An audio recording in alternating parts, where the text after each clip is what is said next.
وعلى آلك وأصحابك يا حبيب الله الصلاة والسلام عليك يا سيدي يا رسول الله وعلى آلك وأصحابك يا حبيب الله الصلاة والسلام عليك يا سيدي يا رسول الله وعلى آلك وأصحابك يا خاتم النبيين۔ آپ تمام لوگ حضور علیہ الصلوۃ والسلام کے غلام تشریف فرمائے، اور آج ہر بندہ یہی دعویٰ کرتا ہے کہ ہم بہت بڑے عاشق مصطفیٰ، اور بٹا پٹا تو نکلتا ہے عاشق مصطفیٰ، اور ہر بندہ یہ کہتا ہے، یہ دعویٰ تو کرنا بڑا آسان، ہر بندہ یہ کہتا ہے جی میں حضور کا غلام، لیکن ہمارے حضرت امیر مجاہدین رحمۃ اللہ تعالیٰ علیہ آپ فرماتے ہیں جڑے تو پتہ ہی میدان کے اندر لگتا ہے۔ یہاں تو سب کہتے ہیں جی ہم حضور کے بڑے غلام، لیکن مرد کا تو پتہ تب لگتا ہے کہ جب میدان لگے۔ اور آقا و مولا نے اس چیز کا منع فرمایا، ہم نے کبھی آزمائش مانگی نہیں، اور حضور نے یہ بھی فرمایا کہ دشمن کا مقابلہ کبھی اللہ سے مانگنا نہیں چاہیے، لیکن آگے جو بات آقا و مولا نے فرمائی، اگر دشمن کا سامنا پڑ جائے، یعنی اگر فائنل میچ آ جائے تو پھر سینہ تان کے لبیک کا نعرہ لگا کر ڈٹ جانا ہے انشاءاللہ۔ یا رسول اللہ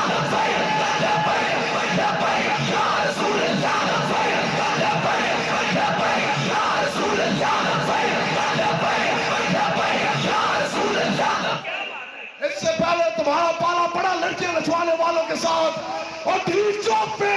ماں بہن بیٹی نچوانے والے اور ہیں، اور کبھی فیض آباد کی سرزمین پر، کبھی سادوکی کے میدان پر، کبھی رانا ٹاؤن، کبھی وزیر آباد، لبیک کا نعرہ لگا کر گولیوں کے سامنے لبیک کا نعرہ لگانے والے یا رسول اللہ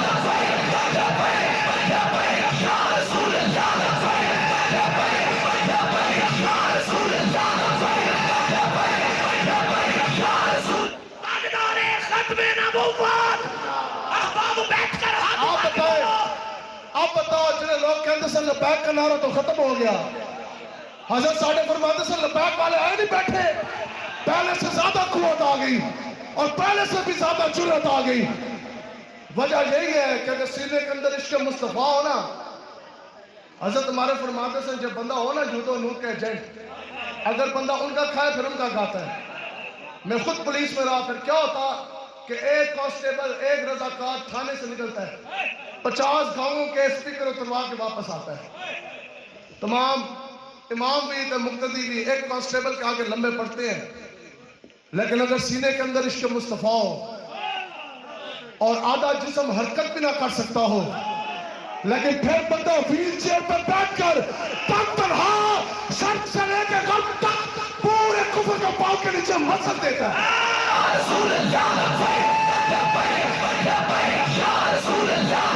اس لیے تیاریاں رچیں انشاءاللہ، آخری حج کھولے ہیں، نہیں تو یہ اللہ تبارک و تعالیٰ کا وعدہ ہے جو جماعت دین کا کام نہیں کرتی پھر اللہ تبارک و تعالیٰ اور لوگوں کو لے آتا ہے۔ تو یہی تو وجہ ہے، یہی تو ان کو درد، انشاءاللہ وہ وقت دور نہیں کہ جب ملک پاکستان میں نظام مصطفیٰ کا نفاذ ہوگا، اور صرف ملک پاکستان کی سیاسی جماعتیں نہیں، پوری دنیا کی یہ جتنی بھی پولیٹیکل پارٹیز ہیں ان کا بھی، اور ملک پاکستان میں حالیہ پارٹیاں جتنی بھی ہیں وہ بھی، اور کوئی بندہ اپنا بے شک مرضی کے ساتھ تعلق جو ہے، یہ ہر بندے کو یہ پتا ہے کہ ملک پاکستان میں وہ صرف ایک جماعت ہے جو برسر انتظار آنے کے بعد تخت پر رسول اللہ کا چمکتا دین لے کر آئے گی، تو وہ صرف اور صرف تحریک لبیک یا رسول اللہ یا رسول اللہ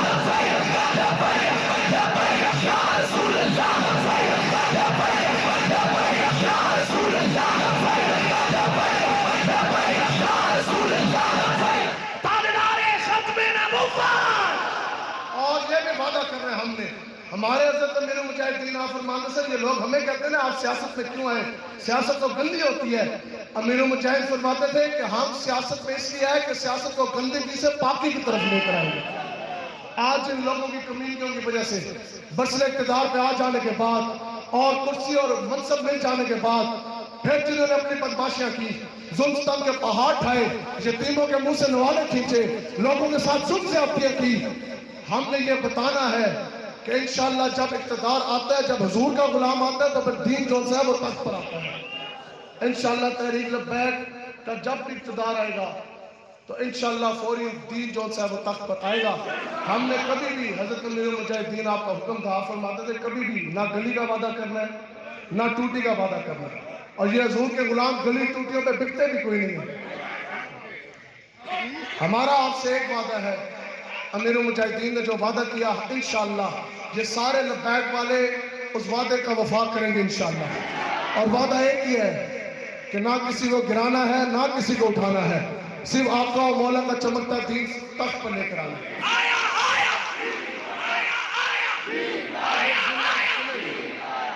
یہ یاد رکھیں، جو بندہ صاف ہوتا ہے نا وہ ہمیشہ اپنے آپ کو احتساب کے لیے پیش کرتا ہے. کسی ایک حق میں زمانہ نے نہیں کیا، لیکن حضور کے جتنے بھی غلام جب بھی وہ حق میں زمانہ امیر المومنین بنے انہوں نے سب سے پہلے اپنے آپ کو پیش کیا. اور حضرت ہمارے فرماتے تھے کہ یہ اگر کوئی یہ کام کر سکتا ہے تو وہ آقا و مولا کا غلام نہیں کر سکتا. بہت سی سیاسی جماعتیں پولیٹیکل پارٹیز ابھی ملک پاکستان میں موجود ہیں. آپ لوگوں نے بھی کئی بڑے بڑے لیڈروں کی آپ نے باتیں سنی ہونی ہے. حضرت امیر مجاہدین کا جو ابھی پہلا عرس مبارک ہوا اس تقریب میں ہمارے مرکزی امیر حضرت علامہ حافظ سعد حسین رضوی صاحب دامن برات آپ نے جو خطاب کیا، ہم میں سے کوئی بھی جوش خطابت کے ہم قائل نہیں ہیں. ہم جو بات کرتے ہیں وہ دل سے کرتے ہیں، چاہے کسی کو اچھی لگے یا نہ لگے. آپ نے ایک بات کی اور وہ بات کمال کا جملہ تھا. واللہ 34 سال میری بھی عمر ہو گئی، 10 سال پولیس سروسز میں نے نوکری بھی کی. آج تک اگر آپ نے کسی سیاسی لیڈر یا کسی قائد سے یہ بات سنی ہے تو آپ ہمیں بتا دیں، ہم بات مان لیں گے. آپ نے ایک جملہ فرمایا اپنے بیان کے دوران. آپ نے کیا فرمایا؟ آپ نے فرمایا کہ آپ سب نے ہمارے اوپر اعتماد کیا، آپ سب نے ہمارے اوپر اعتماد کیا. یہ لاکھوں کے مجمع سے خطاب ہے، میڈیا والے ایجنسی والے بھی اس میں شامل. یہ ہوتے ہیں قائد جو اپنا پیش کرتے. لاکھوں کے مجمع میں آپ نے فرمایا کہ آپ سب نے ہم پر اعتماد کیا. بتاؤ کیا ہماری طرف سے پھر کمی تو نہیں رہی؟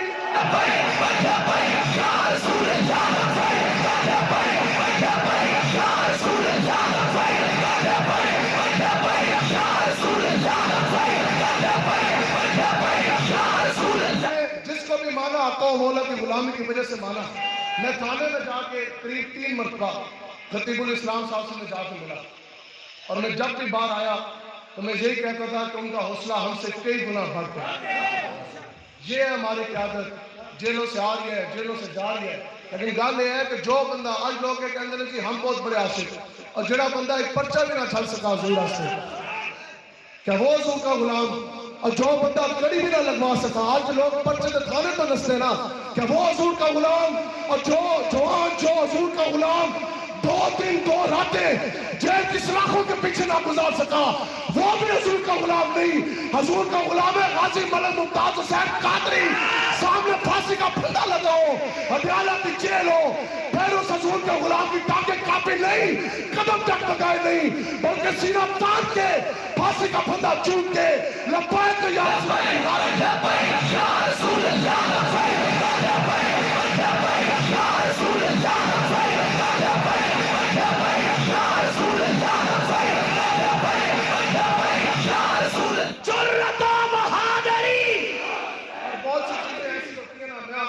بتا رہا. حضرت امیر مجاہدین کی برکت سے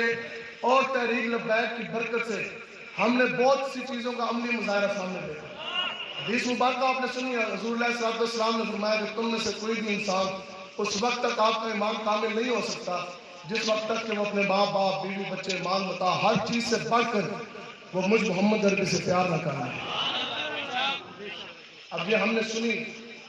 حدیث مبارکہ، عملی مظاہرہ میں نے اپنی آنکھوں سے دیکھا اور اس مرتبہ کا میں آپ کو بیان کرتا ہوں. عملی مظاہرہ یہ تھا کہ جب ہم مسجد رحمت اللہ علیہ سے چلے تو کچھ دیر بعد جمعے کی نماز ادا کر کے ہم نکلے. نماز مغرب سے کے وقت ایم اے او کالج پر ایک شیل نے برسات کر دی، اور اتنا شیل تھا کہ میرے خیال جتنے ایسی وہ سارے انہوں نے ایمونیشن ختم کیا. اور اس کے بعد جب ہم آگے گئے چدرے تو ادھر سامنے جو انہوں نے فائرنگ کی. جرم کیا تھا کہ ہم آقا و مولا کی عزت ناموس کی پہرے داری کے لیے نکلے. اگے پھر جناب رانا ٹاؤن، اور رانا ٹاؤن میں آپ یقین کریں ہم ادھر تھے تو پولیس والے اتنی دور بھی نہیں تھے جتنی یہ دیوار ہے. اب پولیس والا یہاں کلیش کوفے چلا رہا ہوں اور جناب بندوقوں کے منہ کھل جائے ہمارے ساتھ لڑکے انہوں نے تو یہ سمجھا ہونا تو یہی چاہیے نا کہ آدھے بندے کھپے بھاگے، آدھے سجے، آدھے اگے، آدھے پیچھے، لیکن آخر یہ کس طرح ممکن کہ کلاشنکوفوں کے منہ یہ سامنے کھلے ہو، پھر حضور کا غلام سینہ تان کے لبیک کا نعرہ لگائے، تو یہ ہے وہ عملی مظاہرہ اس حدیث مبارکہ کا کہ سامنے جب کلاشنکوفوں کے منہ کھلے تو اس نوجوان کے ذہن میں یہ بات نہ آئی کہ آج میرا سینہ چھلنی ہو جانا، میرے تو شہید ہو جانا، میرے بوڑھے ماں باپ کا کیا بنے گا،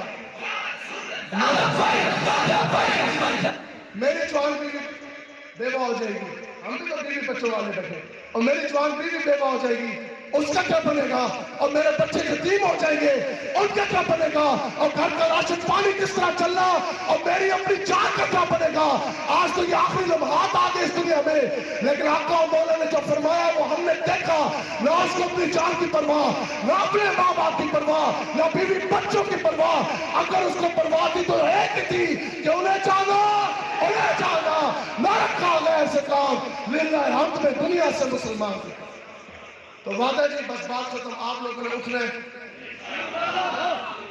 اور خطیب الاسلام صاحب ایک جملہ فرماتے ہیں مجھے بڑا پسند ہے، اور بھی بڑے پسند ہے، لیکن ایک بات آپ فرماتے ہوتے ہیں کہ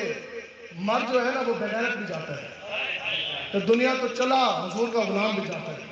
اور مرتا رسول اللہ کا دین کا غدار بھی ہے، اور دنیا سے چلا رسول اللہ کا دین کا وفادار بھی جاتا ہے، تو کم جئیں گے عزت کے ساتھ جئیں گے، وعدہ ہے جی انشاءاللہ۔ شہر کی ایک دن کی زندگی گیدڑ کی 100 سالہ زندگی سے بہتر ہے۔ اس کا مطلب یہ ہے کہ یہ شیخو ٹپو کتے بلیاں دی ان کی غلامی کی 1000 سالہ زندگی آقا و مولا کی ایک لمبے کنڈو غلامی والی زندگی جو سی ہے وہ بہتر ہے۔ حضور کی غلامی میں جئیں گے، کم جئیں گے، اور انشاءاللہ آپ بتائیں کہ کشمیر کے اندر جو ماں بہن بیٹیوں کے ساتھ ظلم ہو رہا ہے، کیا آپ ان کو اپنی ماں بہن بیٹیاں نہیں سمجھتے؟ اونچا بس آخری بات آپ سمجھتے ہیں؟ تو ان کی عزت بچانے کس نے جانا ہے؟ ملک پاکستان میں قریب 22 کروڑ مسلمان، ہندوستان میں 30 کروڑ سے زائد مسلمان، بابری مسجد ادھر شہید کر دی، خدا کی قسم آج بھی آپ ریسرچ کریں بابری مسجد کی جو اینٹیں نا ہندو اور سکھوں کے گھروں میں پڑی ہیں، آپ کو بتا دیں بابری مسجد کا بدلہ کس نے لیا؟ تم بتاؤ 2-4 ہندو یا سکھ آتے ہیں، جس لڑکی کو ان کا دل آتا ہے بڑی ذمہ داری کے ساتھ ان کو وہ کندھے کو اٹھا کے جا کے ان کی عزت تار کر دیتے ہیں۔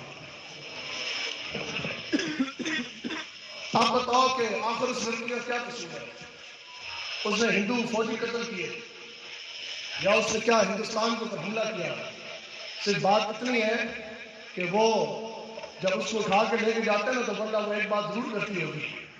کہ یا الہی میرا تو فقط اتنا قصور ہے، میرا فقط اتنی بات ہے کہ میں نے تجھ کو اپنا رب مانا، میں نے اگر سجدہ کیا تو تیری بارگاہ میں کیا، میں کسی مورتی کسی بھگوان کے آگے نہیں جھکی۔ اس کے بعد واقع مولا کی بارگاہ 10 میں یہ عرضی پیش کرتی ہوگی کہ یا رسول اللہ میرا تو صرف اتنی بات کہ میں نے آپ کے نام کا کلمہ پڑھا، آپ کو اپنا مالک و مختار اپنا نبی رحمت مانا، اور آپ کی شریعت کی میں حکم کی ایسی پابند کہ میرا چہرہ بھی آج تک کوئی غیر محرم نہ دیکھ سکا، لیکن یہ 2-4 ہندو آج مجھے اٹھا کے لے آئے، آج یہ میری عزت دار کر رہے، تو اتنی بات ضرور ہے اگر اس کو گلہ ہے تو مجھ سے اور آپ سے ہے۔ کشمیر کس نے آزاد کرانا ہے؟ یہ ہے وہ سرزمین جس کے بارے میں آقا و مولا نے فرمایا تھا کہ یہاں سے خوشبو کے جھونکے آتے ہیں، اور پھر حضور نے فرمایا تھا کہ یہاں سے کالی پگڑیوں والے اٹھیں گے، داڑھی منڈے زانی شرابی نہیں، اس خطہ سے کالی پگڑیوں والے اٹھیں گے، اور کیا کریں گے کہ وہ جماعت جب یہاں سے نکلے گی تو پوری دنیا کے اندر اسلام کا جھنڈا گاڑ کے رکھ دے گی۔